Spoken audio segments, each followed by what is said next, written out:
मुजुमदार अनाजी दत्तो प्रभुणीकर हजर व्हावे।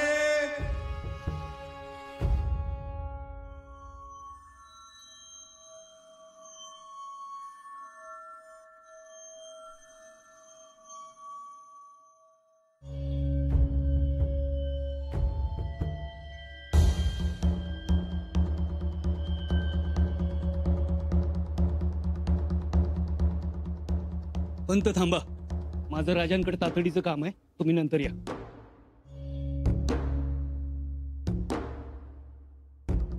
बोला बहिर्जी काका, काही तातडी आहे? तातडी मोठी आहे राजा।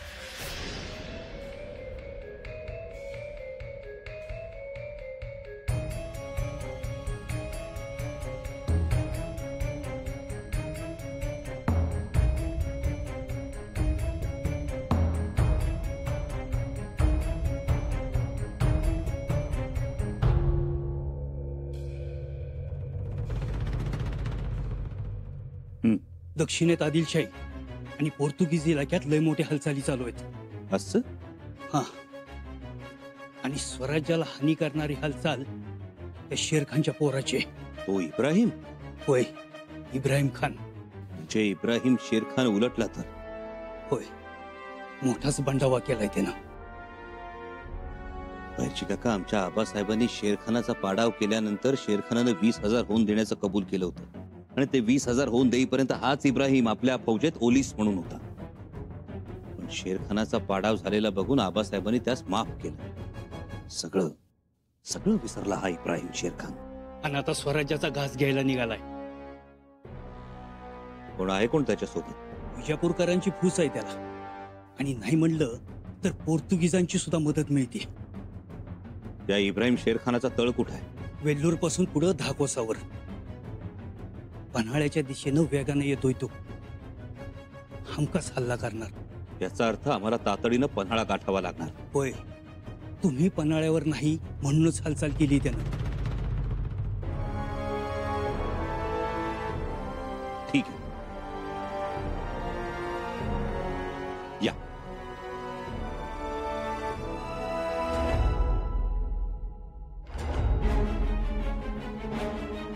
सदर बरखास्त।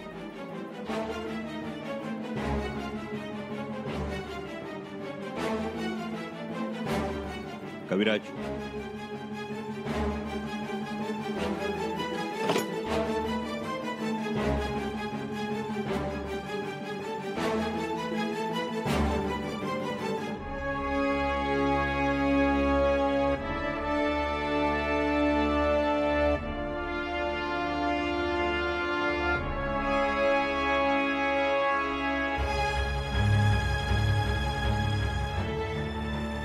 मी सर्व मान्यवरांना विनंती करतो,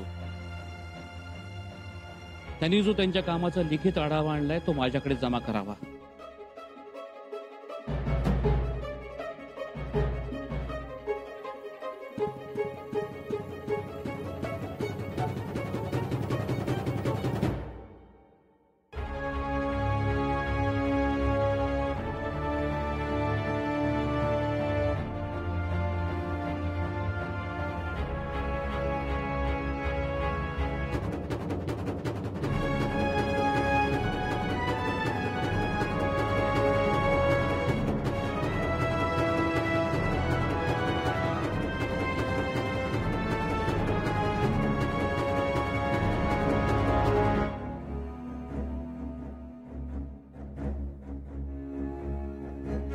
हा घ्या आमचा मागील महिन्याच्या कामाचा लेखाजोखा।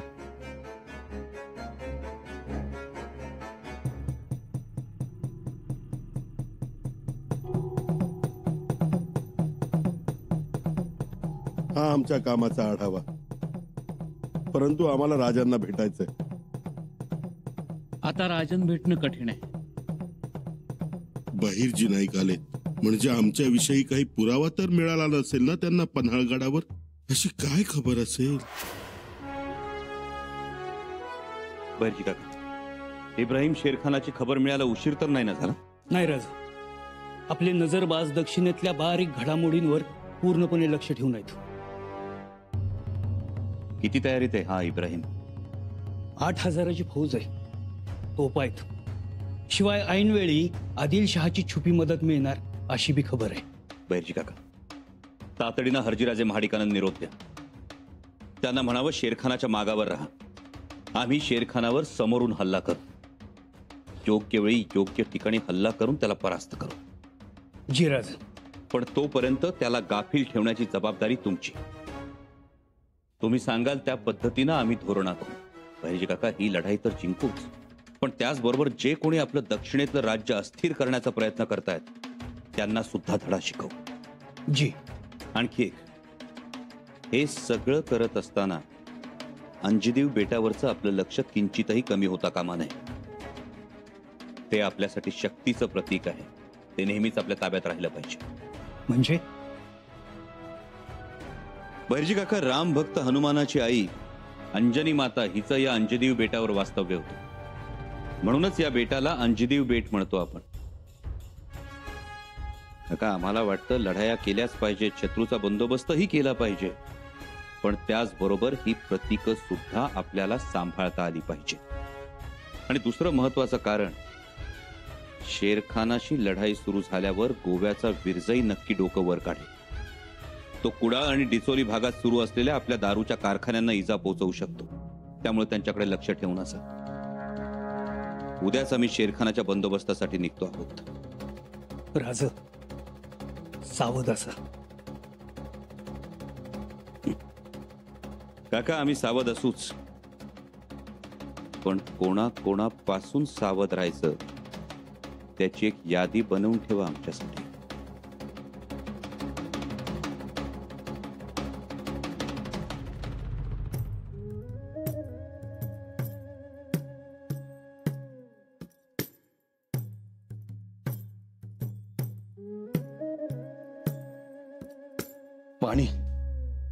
पाणी मिळेल का? घशाला कोरड पडले त्यांच्या. का रावजी ना खूप ऐ ग. थांबा.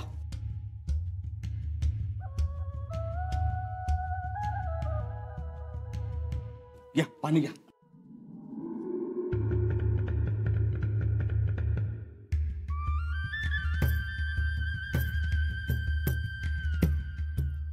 आत्ता बरं वाटलं. पंत, काय झालं? अशी कशी कोरड पडली घशाला? अहो पंत, परिस्थितीच तशी झाली. शंभूराजेंनी प्रश्नाची ही सरबत्ती उडवली. माझी तर पार त्रेधा तिरपीट उडाली. ऐकलं का? माझी बी 30 तारा झाली होती. कधीच अशा गोष्टींचा सामना करायची वेळ आली नव्हती माझ्या. ती आत्ता आली. अनाजी पंत, तुम्ही आला नाहीस समोर, वडक्यात चुकला. काय नजर होती, जळजळीत. मी तर म्हणतो, एवढी कसून चौकशी चालली आहे शंभूराजांची, त्याच्या मागे काहीतरी महत्वाची गोष्ट असणारच. असणार.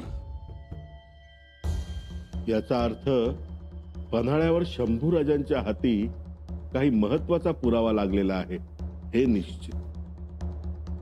पर पुरावा तर तसा बी काही मागं उरला नाही. पन्हाळ्यावर पेरून ठेवलेला एखादा फितूर झाला असला तर?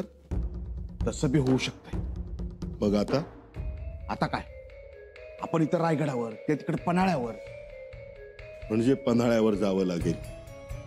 पन्हाळ्यावर जाऊन सगळे माग पुरावे पडताळून बघावे लागतील. असतील तर ते नष्ट करावे लागतील. पण पन्हाळ्यावर जाणं आता सोपं राहिलंय का? तरीही जावं लागेल. इब्राहिम शेरखान स्वराज्यावर चालून आलाय, म्हणून राजन त्याच्यावर चालून निघालेत. बघा, निळोजी पंत पेशवे राजे मोहिमेवर निघालेत. मग स्वराज्याचे पेशवे कशाला आहेत? सरनोबत कशाला आहेत?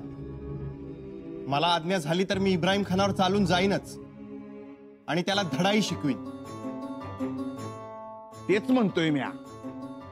ऐकलं का? तेच म्हणतोय.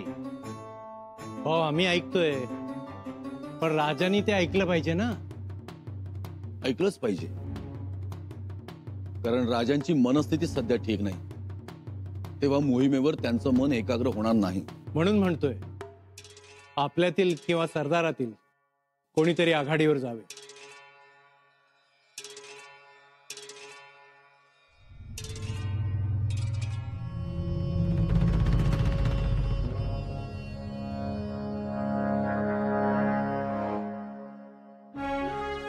महाराज, आपण मोहिमेवर निघाला? होय, तातडीने. माझी विनंती असेल, आपण जाऊ नये. कारण एकूणच परिस्थिती ठीक नाही. पन्हाळगडी आपल्यावरती एकदा नव्हे तर 3दा घातपात झाले. घटना ताज्या आहेत, त्यामुळे आपण मोहिमेवर जाऊ नये. पण मग कोण जाणार? आम्ही.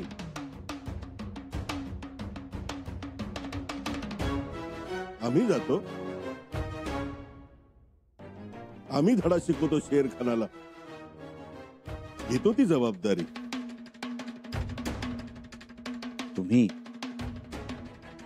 तुम्ही जबाबदारी घेणार अनाजी पंत? हो, आम्ही थोपवू शेरखानाला. आपण आम्हाला आज्ञा द्या. पन्हाळगडी तातडीने कूच करतो.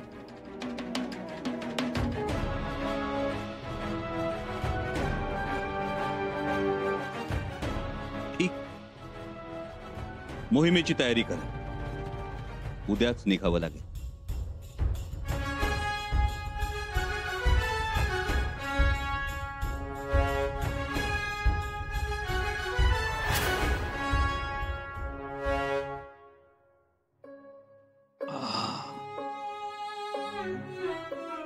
येसू, खूप दिवसांनी पोटभर जेवलो आम्ही. आज आम्हीच नाही तर सगळा रायगड सुखावला असेल. बघाच तुम्ही. खरं तर त्या दिवसापासून अन्नावरची वासना सुडाली होती आमची. ताट समोर आलं की तोंडातून फेस काढून आचके देत मरणारा खानसामा डोळ्यासमोर यायचा आमच्या. एकही घास घशाखाली उतरायचा नाही. कसा घास कशाखाली उतरे?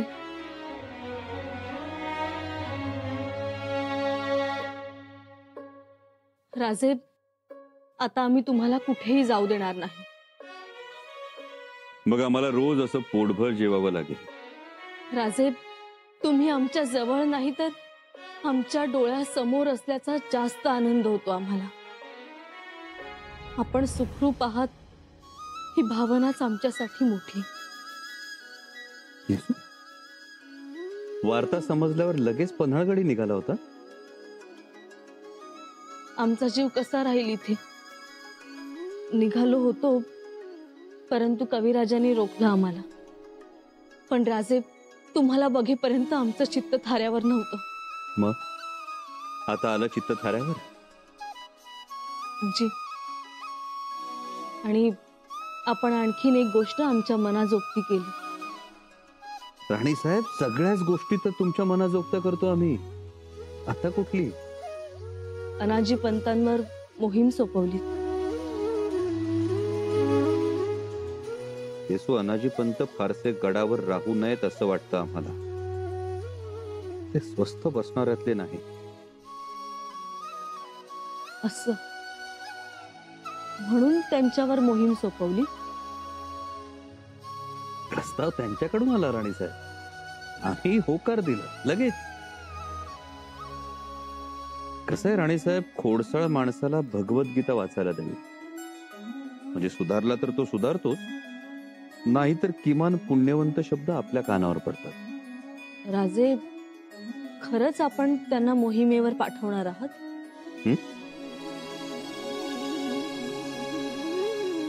ते सांगू तुम्हाला, पण विडा खाल्ल्यावर. अगं बाई, विडा खायचं मनात आहे वाटतं. देतो.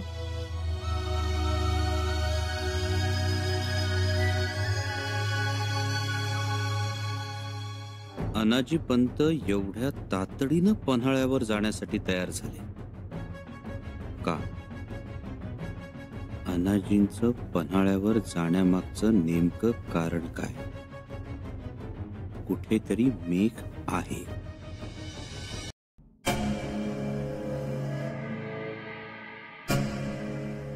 राजांना निरोप देता येईल का?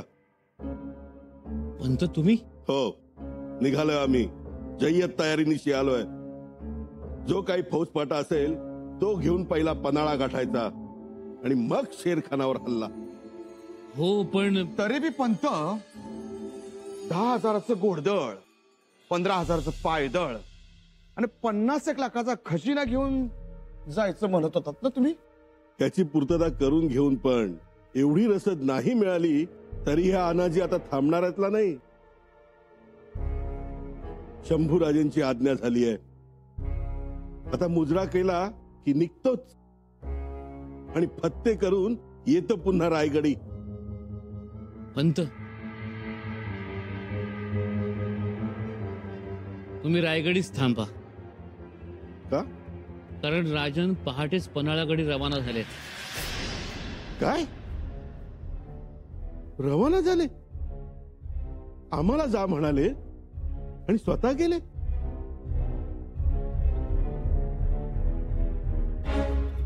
नक्कीच शंभू राजांचा यात काही डाव असणार. डाव, पण कोणता? बघा बघा, हे असं करतात राजे. म्हणजे आम्हाला म्हणाले तयारी करा, आम्हाला म्हणाले मोहिमेवर जा.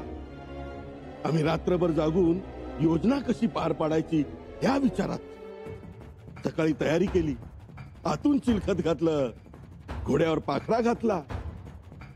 आता राजेंना मुजरा केला की घोडा चौखूर उधळायचा पन्हाळ्याच्या दिशेने. आणि इथे आलो तर समजलं राजे स्वतः गेले. असं कसं झालं? का आमचा अपमान करायचा होता तुम्हाला? पंत, नाही नाही नाही नाही कसं? जा म्हणाले, बोलावलं आणि गेले मात्र स्वतः. हा अपमान नाही का काय हिरोजीराव? हा म्हणजे हे असं झालं. सवासणीला बोलवायचं आणि कुंकवाचा करंडा दडवायचा. पंत, राजन स्वतः गेलेत म्हणजे जावं लागलं. काय जावं लागलं? पाण उतारा म्हणतात याला. पंत, शेर खान स्वराज्यात मोठ्या संख्येनं घुसलाय. त्याला रोखायचं म्हणजे तातडीनं जाणं आवश्यक होतं. शिवाय वेगानं हालचाली कराव्या लागणार आहेत. हे बरोबर आहे बघा. वेगवान हालचाल तुम्हाला जमली नसती. बदललं का लगेच दल? अहो काय बोलताय तुम्ही? तुम्हाला त्या शेरखानाची मांजर झालेली बघायची आहे ना? मग झालंच तर ते मीही केलं असतं. नाही, ते तुम्ही केलं असतं, परंतु राजन गेलेत. एव्हाना अर्ध्या रस्त्यात पोचलेही असतील. बरं, मी निघतो. मला दुसरीही काम आहेत. निरोप दिला होता. प्रणाम.